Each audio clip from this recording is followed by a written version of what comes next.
नमस्ते, प्रणाम, वंदे मातरम। छत्तीसगढ़ के इस पावन धारा में आप लोगों का बहुत बहुत स्वागत है। दोस्तों, ये जो आपको ये वाला जो घर दिख रहा होगा, मैंने आपको बताया था कि ये जो घर है बहुत ही संवेदनशील घर है, संवेदनशील एरिया है। आप देख सकते हैं ये वाला एरिया, ठीक है। और ये चारों तरफ का इलाका जो आप देखेंगे, ये पूरा का पूरा जो है कोल माइन के अंडर में आता है। यानी कि ये जो जितनी भी क्षेत्रफल है, जितना भी एरिया है, उसमें क्या होता है कि कोयले की खाने हैं। अंदर जो है कि अंदर से कोयला निकाला जाता है। तो पूरा का पूरा जो एरिया है वो भारत सरकार द्वारा कवर कर दिया गया है। यानी कि आप बिना किसी परमिशन के न तो बोरिंग कर सकते हैं, समरसेबुल नहीं लगा सकते हैं। तो मैंने बताया था कि ये जो आपको घर दिख रहा है, इस घर में CISF रहता है।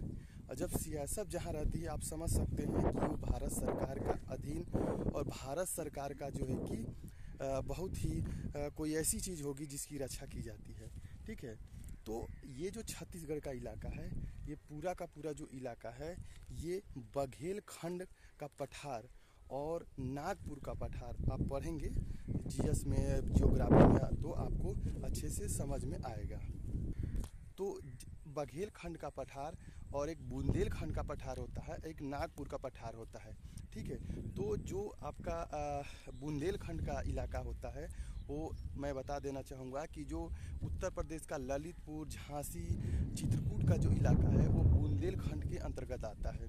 और जो आपका सोनभद्र है, ठीक है, सोनभद्र हो गया आपका, सोनभद्र का जो हिस्सा हो गया, ये जो छत्तीसगढ़ से सटा हुआ जिला है, वाड्रफनगर हो गया, छत्तीसगढ़ का जिला, जो है कि क्या बोलते हैं, अंबिकापुर हो गया, आपका कोरिया हो गया, सरगुजा हो गया, ये सब जो इलाके हैं ये बघेल खंड के अंतर्गत आते हैं। और साथ ही साथ नागपुर का पठार जो झारखंड से लेकर छत्तीसगढ़ तक फैला हुआ है, पूरा का पूरा जो इलाका है खनिज संपदा से भरा हुआ है, ठीक है। तो दोस्तों, मेनली जो क्या होता है कि यहाँ पर कोयला का अथाह भंडार है। इतना भंडार है कि अभी तक समझिए कि बहुत सारे कोयला निकाला अभी जाएगा और निकाला जा रहा है।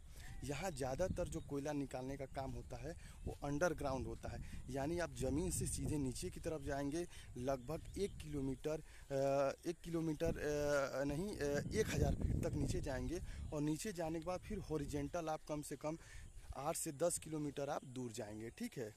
तो देखिए होता क्या है कि ये जो मैंने आपको रूम दिखाया था, ये वाला रूम है, ये वाला जो रूम है,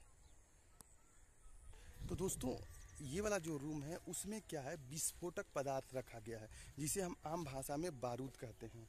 अब इसका काम क्या होता है कि ज़मीन के नीचे जब कोयला निकालते हैं, इंजीनियर्स निकालते हैं, वर्कर निकालते हैं, तो जो कोयला होता है परत दर परत होता है और काफ़ी कंप्रेस के साथ वो जुड़ा होता है। नॉर्मल हम उसे खोद कर नहीं निकाल सकते। तो उसके लिए क्या करना पड़ता है कि ड्रिल की व्यवस्था करके उस बारूद को उसमें डाला जाता है एज अ विस्फोटक के रूप में।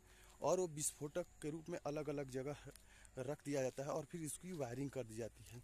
वायरिंग करने के बाद क्या होता है कि फिर उसकी ब्लास्टिंग की जाती है, तो पूरा का पूरा कोयला जो है कि आपका टूट जाता है। तो ये जो रूम है, ये जो पूरा का पूरा रूम है वो सेंसिटिव रूम है, और ये जो है कि भारत सरकार के अंडर में है। आप देख सकते हैं ये वाला जो रूम आपको दिख रहा है, ठीक है। तो ये वाला जो रूम दिख रहा है वहाँ पर CISF रहती है और उसके चारों तरफ कैमरा लगा हुआ है, और कोई भी जाकर वहाँ नहीं रह सकता है, कोई भी जो है कि गतिविधि नहीं कर सकता है।